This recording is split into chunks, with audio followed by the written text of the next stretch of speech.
Right, we're glad to have you back. The World Bank has approved $611 million to support Nigeria in addressing the menace of out-of-school children, which recent statistics put at over 10.5 million nationwide. Of course, it's been described as a ticking time bomb. Absolutely. Well, this came as the federal government last week flagged off the 2017-2018 yearly school census exercise across the 36 states of the Federation and the Federal Capital Territory. It is aimed at bringing out-of-school children into the classrooms, improve literacy, and also strengthen accountability for the results in basic education. Nigeria has the highest number of out-of-school children in the world, with 60% of the 10.5 million children in the troubled northeast. Okay, yes. Dr. John is still very much with us here. Thanks for staying with us. How alarming is it? I mean, 10.5 million out-of-school children, the highest in the world. Yes, well, thankfully, the World Bank is coming up with this $611 million to support. But what are the guarantees that this will actually go far? It is not alarming because the children are out of school. It is more alarming that they may not be able to get back to school as quickly as we think. That though the government has, I think some weeks back, the government came out and said that the number has actually reduced from 10 million to reasonably, I think, over 9 million people. Even at that, that is still huge. But my fear is that because there are a number of factors that are responsible for this, if you do not tackle those simple factors, then it will just, number one is poverty. Number one is majorly is poverty. I have a very, very sad experience with one of my kids. I was in church and he came in that he wanted to join the choir. And I was wondering, and you know there's uniform and all that. And the next Sunday I told him, okay, you have to come with this particular uniform. And he said he doesn't even have shoes, not to talk about uniform. So I said, okay, see me in my house by 4 p.m. It was on a Sunday evening. So by 4 p.m. I didn't see him. I moved out. And at 5 o'clock I came, okay, my appointment with you was for 4 o'clock. He said, we don't even have clock in our house.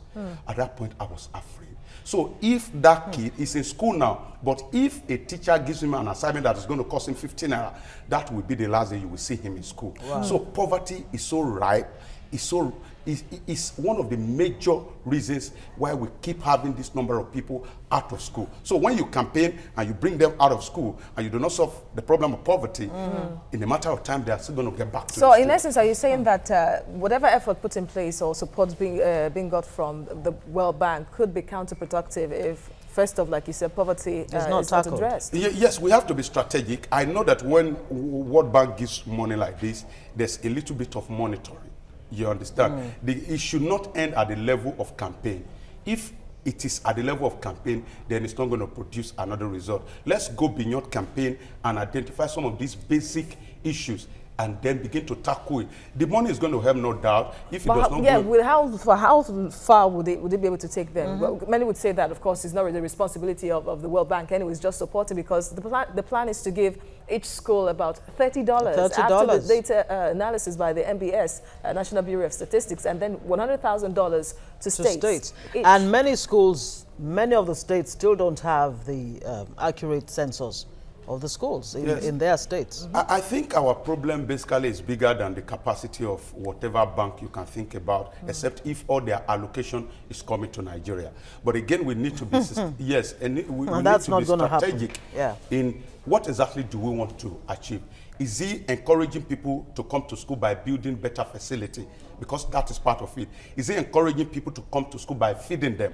Which is part of it. Is he encouraging people to come to school by having better teachers? That's part of it. Is he encouraging people to come to school because they can afford to pay whatever cost that is being charged in school? So it is now the duty of government to sit down. $30 is not going to solve any problem. If you give any school $1,000 each, primary school, is still not going to solve the problem, but strategy can solve the problem. If we sit down and say, okay, we've got strategy which will include data gathering, knowing exactly how many children we have and that need to go what exactly we want to do, what exactly we want to do, not that we want to get the money and spend it. But Dr. it looks like it's a vicious cycle.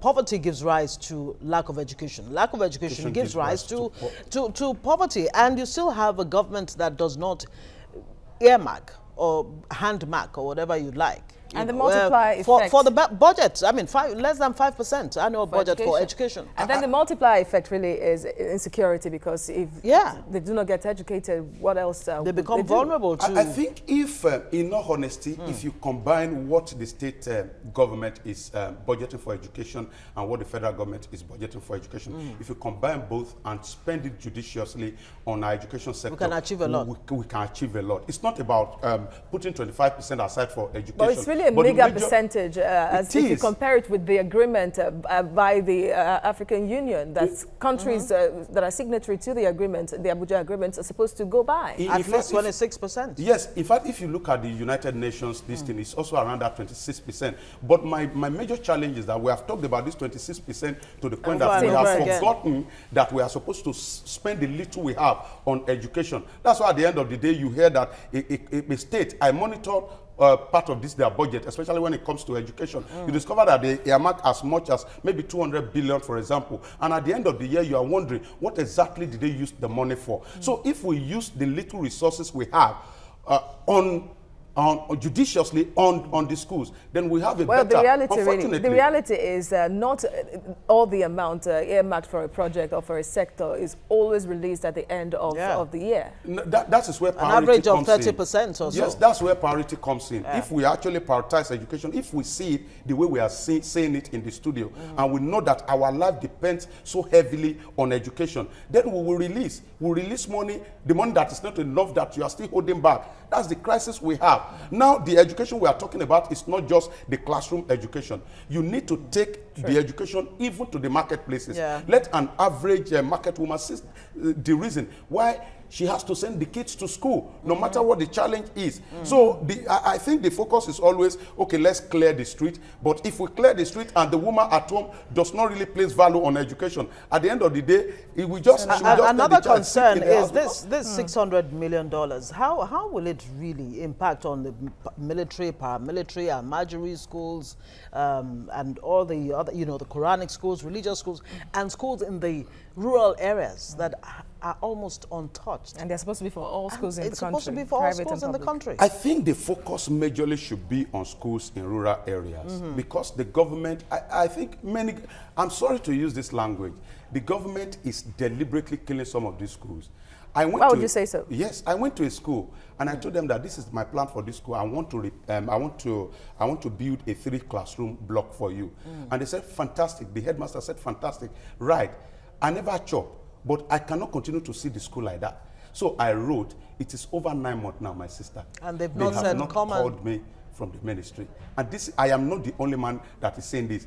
I got frustrated and I called a friend of mine and he said the same thing happened in a state in the south. And you didn't ask them for funds? Or I did ask them for funds.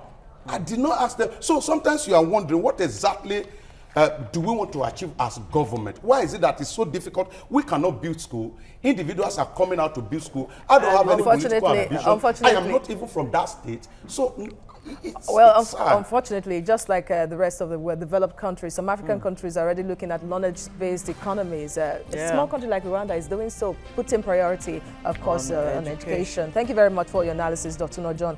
You're a leadership and communication strategist. Thank you for coming. You're welcome. Yeah. All right, there's still more to come on TVC Breakfast. Let's take a quick break and we'll go to analyze the, medical tourism in Nigeria. Stay with us.